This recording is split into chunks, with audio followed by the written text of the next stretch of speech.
Basically recorded to demonstrate how to use the JFlap tool for the generation of SL1 parser table. So when you run the JFlap, you will get this list of icons. Menu. In the menu, you have to click on the grammar. Once you click on the grammar, a new tab will open. I'm just showing that tab. It is taking some time here. You could see that a new tab has been generated. So this is the new tab that appears here. So initially what you are supposed to do is you have to supposed to type the grammar here. Remember, while giving a grammar, if in each line, if there are multiple productions, then all the production should be separate. It should be presented in a separate line. Suppose if there is one line saying S deriving A or B, then S deriving A should be in one line, S deriving B should be given in the other line. So for example, I am taking one grammar, S deriving capital C. This is the grammar that I have tried to solve we have solved in our class. Then C deriving, so it is capital C deriving small c capital C, and capital C deriving D. So this is the grammar that I have in my case. Since C deriving two productions are there, I have just given it as capital T. Suppose if you have something like this, C deriving lambda. C here lambda stands for epsilon.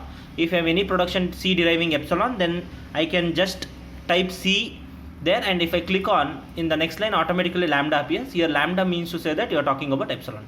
So all the productions which are epsilon can be represented like this. You just type in the non-terminal on the left hand side and just press tab and then leave it as it, so epsilon will appear there. If you don't have anything productions like that, I will just delete. So I don't have any production in this case, so I'm just deleting that production now. So these are the three productions I have. So once you have given the production, what you are supposed to do is you are supposed to go to the input, select build SLR1 parse table. If click on this, automatically you can see that the first and follow option appears here. So what you are supposed to do is you are supposed to write the first set here, follow set here. So in order to generate the first and follow set here, what I will do is I will go to the step called as do step. So when I say do step, you could automatically see that the first set is generated here. Next time if you say do step, you could see that the follow set is also generated here. So once first and follow set is generated, immediately you will see an icon, will see a pop-up like this. You have to click on S. The moment you say S, it will add a default start state that is supposed to be considered in case of the generation of canonical item set. So S dash deriving S is done. So what you are supposed to do is you are supposed to click on closure, select an item set in the right hand table. You have to select this, click on closure.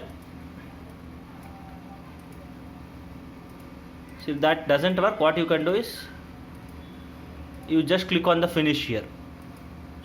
So the moment you click on the finish, you can see that the closure items have been done. So you can see that S dash deriving dot S is the first item set. Then after that S dash deriving dot CC, then C dot deriving C dot C. This is done. So click on OK. Once you are done with the OK, immediately you can see the first item set being generated here. Next, you click on next. The indicator set needs more transition because what you can do is you can just click on this.